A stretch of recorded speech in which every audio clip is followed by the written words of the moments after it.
We should be going live. I think we should be live on Facebook. And I'll keep checking in case other people log in. Okay, I think we're good. Okay, so as always, let's type in what you hope to get out of today's talk. So I'll give you a couple of minutes just to think and just put it in the chat box. What do you hope to get out of today's discussion? And don't say how to handle pressure. You knew what I was going to type. I know you. You put the least amount of typing in there. You're like, I'm just going to say whatever I have to say. I know you.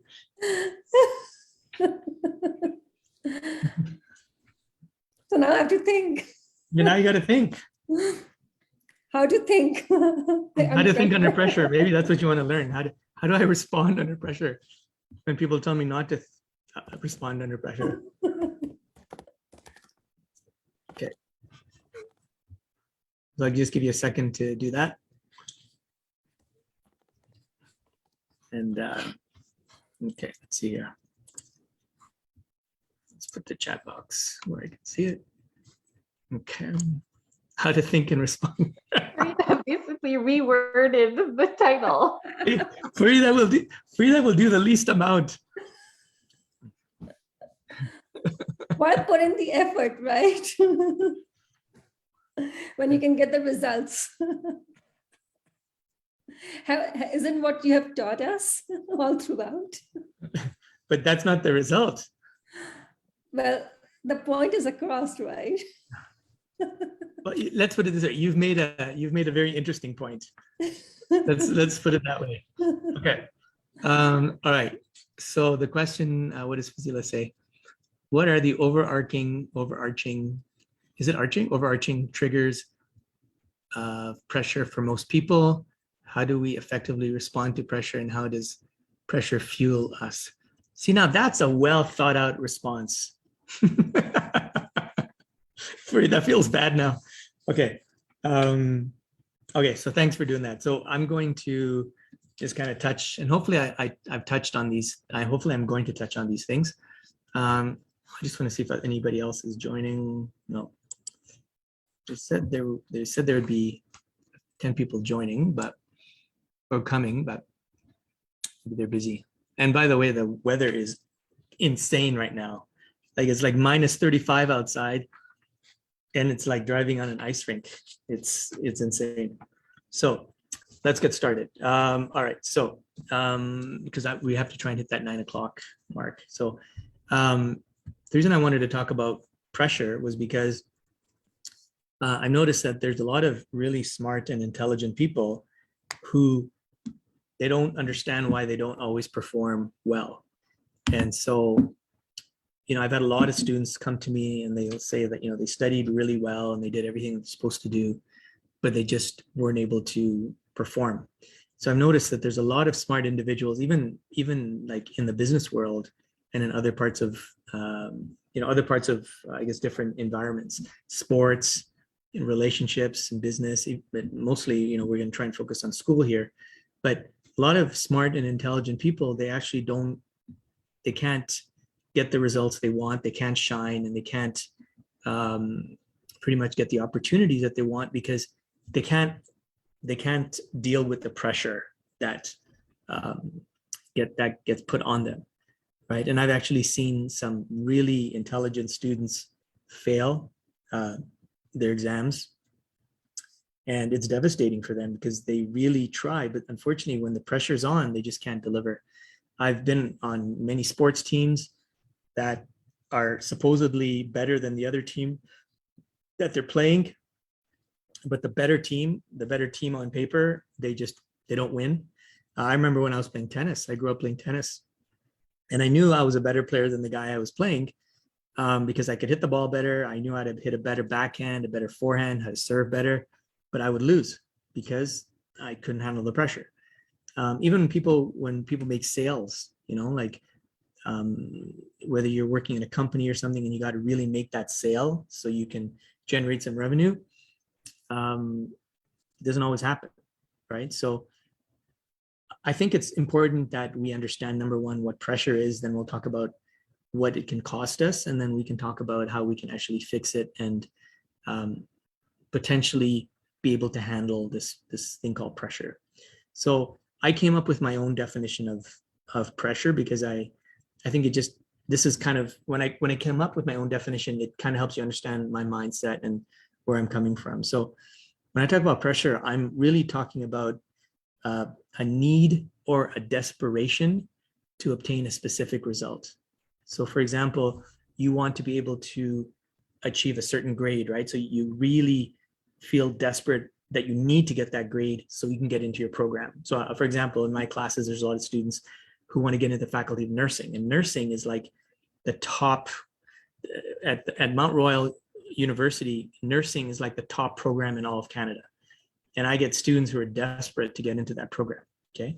And then another example could be that maybe you need to do a presentation in front of a lot of people and you know exactly what content is that you want to present, but you just can't deliver because the pressure is too much, okay? This happens in other areas of life too. Let's say you want to go on a date and that's somebody that you really, really like. So you feel a lot of pressure because you don't want to feel rejected. So you want to say the right things so you don't mess it up. Let's say you really want to get a job, right?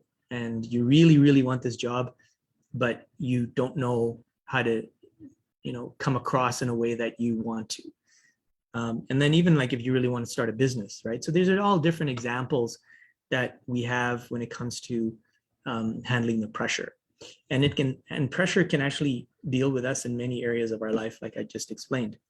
So when we're unable to handle like this need or this desperation to get what we're after, and we can't handle that emotion of like, what if I screw up? If we can't handle that, then what ends up happening is we end up making a lot of mistakes, and usually they're careless mistakes. And I remember making a lot of careless mistakes when I was in school, because I would be feeling so much pressure not to screw things up. And as a result, I would overthink, or I would guess the wrong thing, and I would realize my original answer was right. Things like that. When you can't handle that stress, then what happens is you'll make the wrong decisions as well. Okay, so sometimes you'll just make a decision just to get it over with. But if you could hang in there and you could like think through it clearly, maybe you could make a better decision. Also, and this is really what I think is very valuable, which most people don't really look into, is that when you're feeling pressure, you're not able to communicate effectively. And when you can't communicate effectively, people just naturally assume that you don't know what the heck you're talking about. So think of it on an exam. You know the material, but then the pressure gets to you, and then you can't actually externalize that information well, and then you get a bad grade. Let's say you're having a conversation with somebody, and you really want to make that person connect with that person, but you don't, and you're too afraid to blow it. All of a sudden, people can feel that negative, that stress and that nervousness, and then you don't come across the way you want to, right? So basically, what happens is when you cannot handle pressure, you usually end up not getting the result that you really want. And what's worse is that deep down, you know that you could have got that thing. You could have got that result, because you know that you're a lot better than the result that you got. And that's the most frustrating thing. Like as soon as you finish an exam, you walk out there and you're like, I know the answer. Why didn't it come out? It's because the pressure got to you. Okay. So I'm just going to give you a couple of examples in more detail in terms of what I mean here, right? So let's say you want to score really well on an exam, okay? But the pressure gets to you. So what happens? You overthink your responses. And then you realize that your first answer was actually correct. So this happens a lot. Happens in sports, right? So you practice a certain play 1,000 times in practice, but when the game is on the line, the thing that you've done 1,000 times, you just can't do it, okay? And you know you can do it, but under the circumstances, it just doesn't work. In business, right? So I talked about the fact that let's say you really want to make a sale, and you really, really need the sale, but then there's so much pressure and you end up saying the wrong thing, or you come across in a way that your client doesn't really appreciate. And then another one is that even in relationships, right? Let's say you had a really rough day and you got a lot of things going on in your head, and you got a lot of worries, and maybe you have some anxiety, and all of a sudden when somebody you love talks to you, you get upset at them or you yell at them. Okay, so that can even destroy relationships. Okay, and the worst part is you never really meant to, and then you regret it, but by that time maybe the damage is a little bit too much. So I thought about it and I said, okay, well, why does this happen? Like, what do we do, and what's actually happening here? So I came up with 4 reasons why I think we end up struggling under pressure. And the first thing is that we get too attached to the result or to the outcome. Like, we get too attached to it. So for example, if you're a student, you might say, if I don't get above 80%, that just means that I'm a failure. Okay, so you put so much attachment to that result. Okay, and then as a result, then you can't handle it if you don't get it. Okay. Another reason why pressure gets to us is that we imagine, and if you go back to some of the other talks that I've done, is that we imagine that if we don't get this result, then our life will be terrible in the future. So this is very common. So for example, let's say you're single and you want to date someone, and you realize if you don't get a boyfriend or girlfriend, your life is going to be terrible, and you're going to be lonely, and you're going to die alone, and blah, blah, blah, blah, blah. Okay, so your imagination kind of takes hold of you. Another one is that you're codependent. And what I mean by codependent is that you actually can only feel good when others approve of you. So that's called codependence, right? So you can only feel good when the people around you feel good. So for example, you may have your parents or teachers or your boss, only when they tell you that you're doing good, or only when they tell you that you've done a good job, only then will you feel like you've done something well. And what ends up happening is if you don't hear it and you don't feel like you're worthwhile, then you end up putting on all this pressure because you feel like you need to impress other people. And usually when you try to impress other people, they're not really going to be that impressed anyways, and you end up not really succeeding. So the key here is you really have to understand, are you doing it for you, or are you doing it for other people? And being codependent is actually something which can create a lot of problems. And then lastly, I thought that the reason why people have difficulty with pressure is that they make the meaning of the outcome too much. So they make the meaning of whatever happens too much. And so, for example, if they don't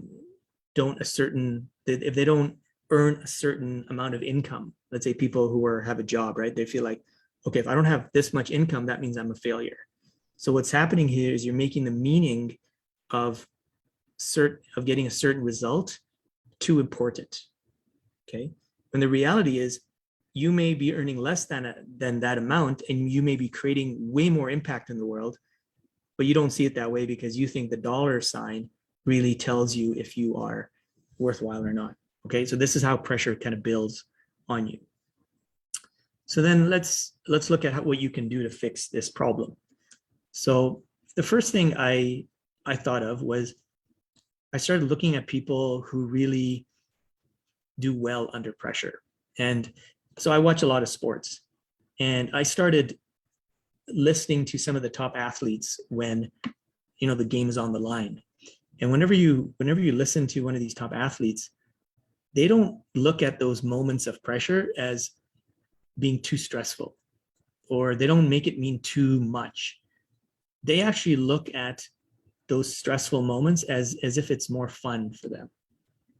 Okay.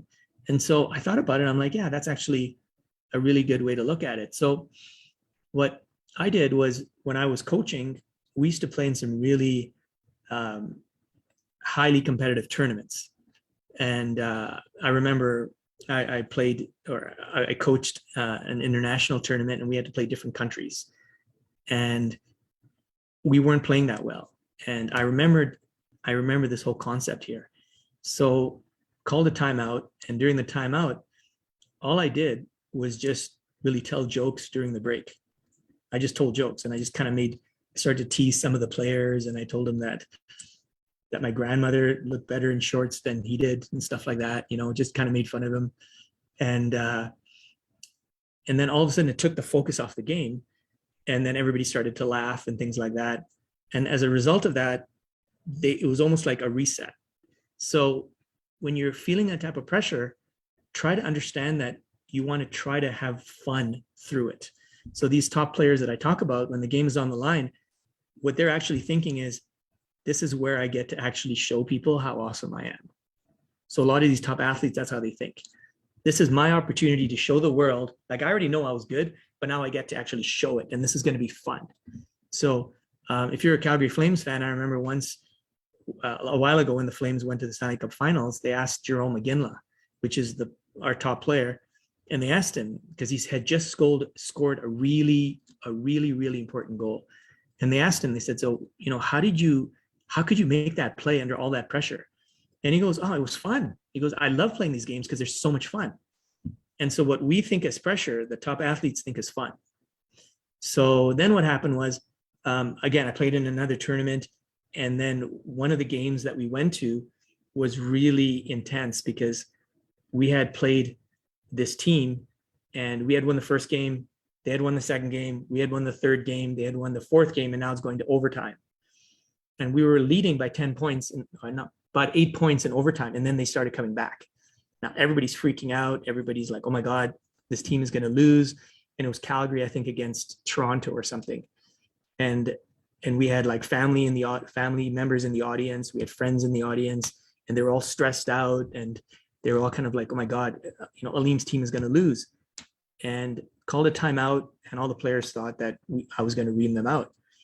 All I did was just crack a whole bunch of jokes. And I said, look, guys, just have a good time. Like, look where you are. Like, when are you going to get to play in front of your family? When are you going to have a good time like this? And when are you going to be with your buddies like this? Just relax, have a good time. If we lose, we lose. Who cares? We'll just go out and we'll have a good time anyways. And then I just, I just kind of joked around with some of my players as well. And I think I told him that, I don't know, I said something, I can't remember, but I was joking around with him, and we started smiling, we started having fun. And in that process, I looked over at the other team, and you can see the other team, their head was down, the coach was yelling at them, and the coach was actually thinking he was helping the team, but instead what he was doing, he was putting more pressure on the players, right? And by putting more pressure, it ended up creating too much stress. And by the way, that team was much better than we were. And what did we do is we started to crack jokes, and we laughed, and we kind of, were able to reset. And that game came down to the wire, and it was the last point won it, and we ended up winning it, right? And I think it's because we ended up being able to be relaxed under pressure. So having fun is actually really good. Another thing you can do is actually think of the long term instead of just the event. So for example, if you are going to write a test or write an exam or something, if you think that that exam is the goal, the long-term goal, then it's too much, right? It's too much pressure for you. But if you understand that you need to collect as many failures as you can in order to be successful, then you're not going to take it so personally, because then you'll be like, oh, if I failed, then that's okay, because I need to collect these failures. And the failures that you collect are what actually allows you to be successful. Because with enough failures, then you actually figure out how to be successful. And then Michael Jordan actually had this quote that I actually said on my TED Talk. And I can't remember exactly what he said, but I think it had to do something like, I have failed over and over and over again, and that's actually why I succeed. So the top athletes understand that failure is actually necessary for success. But the people who never succeed, they think failure defines who they are. So that's a very good, way to look at it. And then another way to get around this whole concept of getting rid of the pressure or managing pressure, is to imagine the future after you kind of get through the event that you're going through. So I thought of an example, and when I did my TED Talk, it was very, very challenging for me, because I had 15 minutes to discuss something that took me 15 years to come up with. And I could not make a mistake because there's only one shot of it, right? They're only going to tape it once. And so, and not only that, but it's also going to be broadcasted throughout the world. And not only that, they didn't have the timer, which normally they give you. I didn't have the script in front of me, nor did I have my slides in front of me. So I had one shot to go through this whole thing, and it was 100% from my memory. So instead of feeling the pressure, what I did was I started to think, how awesome is it going to be when this thing is done? How awesome is it going to be after I do the TED Talk? So I started to imagine how good I'm going to feel after I've done it. And as a result, the pressure wasn't as strong as it normally could have. And to be honest, the people that went on before me, or the person that went on before me, they were just doing some salsa dancing on the stage that was going to go on.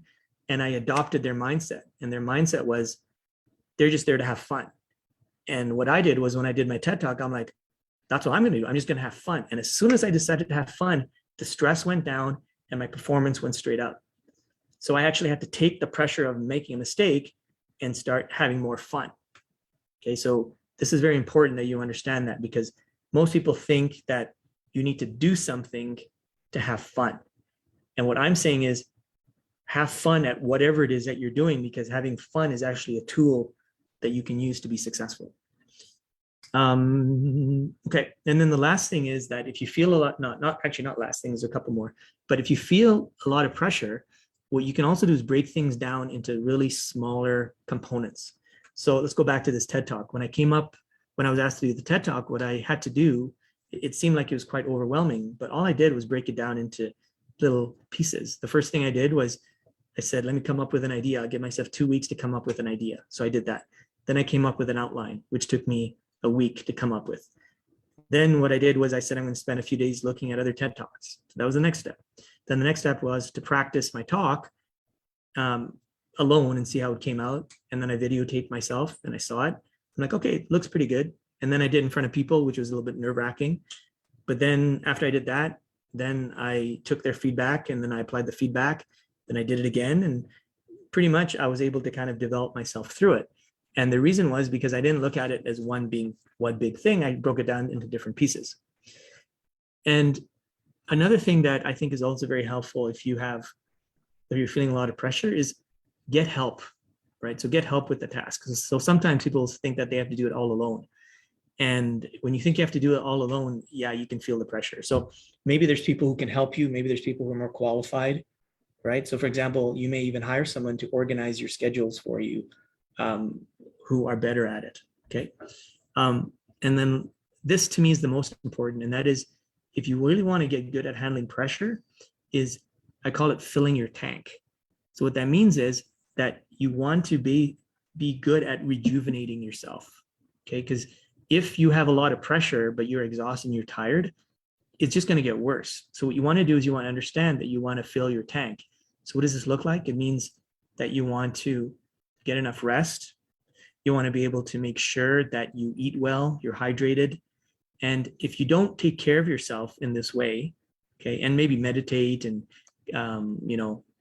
get some relaxation in there. Because if you don't do these things, and maybe exercise, if you don't do these things, then your brain shuts down. And although you have this deadline to meet, you're not going to be able to do well at it because your brain has shut down due to the pressure and you not taking care of yourself. And then lastly, another thing you can do is learn to say no to the things that distract you. So a lot of times people just don't do that. In fact, it sounds so easy when I tell you to say no to these things, but so many people I know, they got FOMO, right? They had this fear of missing out. So they never say no, because if they say no to one thing, that means they feel that they're missing out. Okay. And, I had a good friend and they had to move to a different city and all the person's friends wanted to see them. So what happened was this person couldn't say no. So instead of packing up and moving and getting rid of all these things, they went out and hung out with all the friends. And then next thing you know, they ran out of time to actually get ready to pack and move, right? So these are the things that you want to consider. And so the reason I'm sharing all these things with you is because I think it can help you with your dealing with the pressure. And I think, again, this is why hiring a coach and working with a coach is really effective, because you may know what to do. You may even know how to do it. Okay. But you're not always going to be able to, you may think, okay, that you know what to do and you know how to do it, but there's a very good chance that you won't do it. And that's the problem. So knowing and being aware of it doesn't mean that you're actually going to take action. So when you work with a coach, what happens is the coach can actually challenge you and hold you accountable to make sure that you don't quit. And that's exactly what a good coach does, right? And then a good coach will actually pick you up when you feel down and you fail. They'll give you a superior mindset. So one mindset that I give my students is, when you're feeling pressure, right? Like my volleyball team, right? When you're feeling pressure, just relax and have some fun. Just that one mindset got us to win the game. So just imagine if you had these really good mindsets through your life, how they could actually help you. And then another thing that good coaches can do is they can give you really effective strategies that you may never have thought of, that can save you years, months, or even weeks of frustration. Okay. So that's pretty much the talk that I wanted to give today. But I did want to mention something, and just about the coaching thing. And that is that, I work with a lot of university students, and I do this thing. I do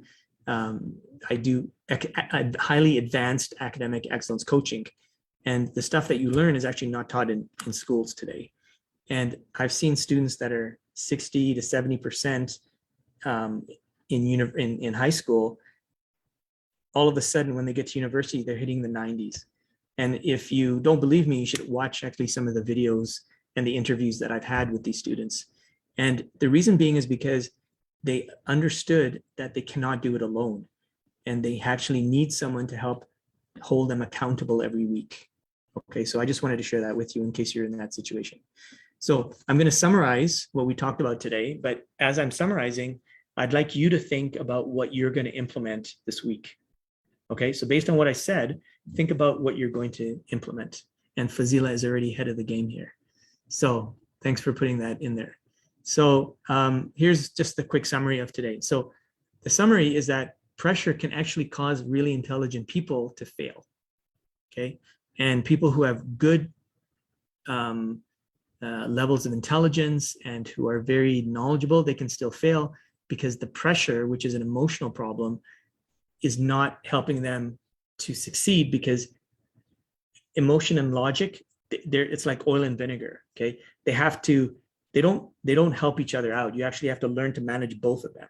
So this is why a lot of intelligent people, they fail, because they're not able to handle the emotions.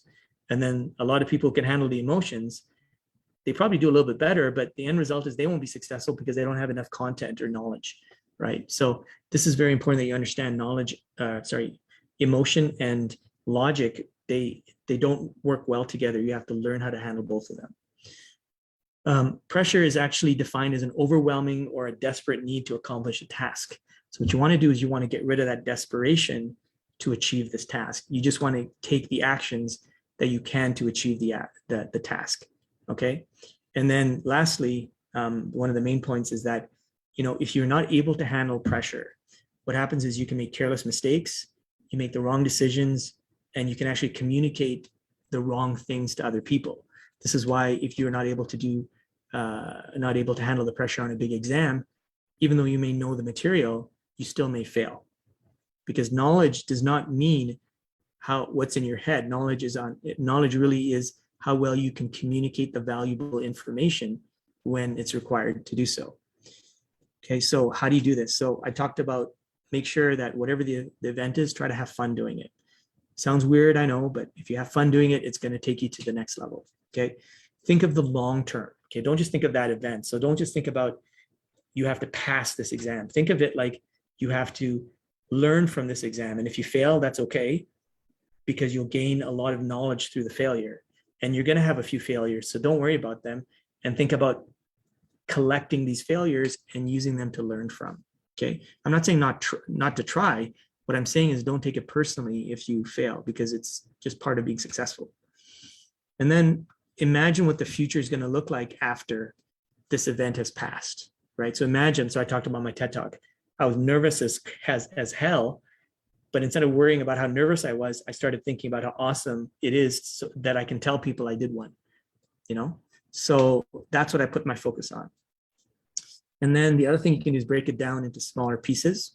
So I talked about how I prepared for that talk. I broke it down to the idea, the outline, the practicing, and then finally doing it in front of people. And then lastly, get help and then fill your tank, right? So replenish yourself as well. And then also say no to distractions, okay? And saying no to distractions sounds so easy. It's one of the hardest things to do. Okay, so that's pretty much the session for today. And I think that we made it under, yeah, well, it's 9 o'clock, just about, or just over 9. So why don't you guys tell me what you learned? And Farida, hopefully it'll be, Farida is on the ball. Good job. So let's see. Fazila says, takeaways from today's session, make things fun, 100%, help deal with the pressure, yeah. So if you can figure out how to make things fun, honestly, your performance will skyrocket. Fill your tank, yeah, which in other words, self-care, ask for help, yep. Hire a coach, yeah. Don't place too much emphasis on the result, yeah, that's 100% true. Because while you are trying to get that result, other opportunities may come that are even better. Okay, so don't become too attached to the result. Good job, Fazila. Farida, balance between emotion and logic. So yeah, so I wouldn't say balance, I would say you got to get good at both of them. So don't think of it like it's a needle where you got to balance in between. You got to get really good at handling the knowledge piece or the information piece, and then also get good at how to manage emotion as well. Because if you can do both, then you can align them and then you can be successful. So I think that's a good way to look at it. Yeah, communication by having fun and thinking of what you can learn if you fail. Yeah, because you can't learn that much when you succeed. You can learn a lot more from your failures. Okay, that's why it's important that you don't take the failures personally. And then imagine and focus on the future and then say no distractions. Perfect. That's it. So yeah, you guys nailed it. And just so you know, like when I do these talks, when I started doing these, I mean, I felt a lot of pressure. And because I think there's 400 people in this group and I don't know who's going to watch it, but I felt a lot of pressure, but I realized that if I can just do it a few times and have fun doing it, eventually I'm going to get better and better and better at it, because I'm thinking not the next talk, I'm thinking about how am I going to be at doing these talks like 6 months from now. Okay, so that kind of helps me to get through it. Okay, so that's it for today. Did you guys have any questions or comments? If you don't, that's cool. We can just call it a day. Are you guys good? Yes. Yes. Farida, you're good? Mhm. But Yeah. you know, just a comment, not a question. Saying no to distractions, like as you said, it's really hard because, and that's when the emotion and the logic comes in, right? Absolutely. Where you have to make a decision on what to do. And sometimes emotions overtake your logic. Most times it does. Most times it does. And it's that's where you draw the line, and you need to understand how to, and that's what I meant by balance. You need to make sure that emotions do not overtake Oh, logic. I see. So make sure that you can manage your emotion in such a way that they don't overtake the logic. Yeah. Okay, yeah, makes sense. Which is really interesting because you're a lawyer, right? So you deal a lot with logic. Yeah, and emotions too. So Yeah. it's True. that's what I meant by balance, because you can't get too involved with a case. You can't let your emotions take over the logic, and you can't let the logic take over the emotions Yeah. as well. Yeah, it happens in all areas of life too. Mhm. Because even when you're studying for an exam, right? Exactly. You may know that you have to logically study, but your friends want to go out and hang out. Mhm. Most of the students, if they don't know this, they're going to go and hang out, and eventually they're not going to get enough time to study. Exactly. So, and it's also very interesting, even in marketing, right? Most people think when they buy a product, most people think they're buying it because of the logical reasons. But most people really buy because of the emotion that they have towards the product that they're buying. And also the advertisements, right? So Yeah. how the ads attract you, and then you just are impulsively trying to buy them, or you want to own them, right? Yeah. Like a lot of the ads, in fact, most ads, they don't really want to teach you the logic. What they really want to do is they want to get you all excited. Like I was watching a show the other day, and they're advertising men's cologne and or some sort of perfume or something, and they're trying to sell cologne, and all they do is they show a man with a six-pack on a beach. Hmm. What the hell does that have to do with anything that's logical? Nothing. All they're trying to do is give you the emotion of what it would be like to be that guy.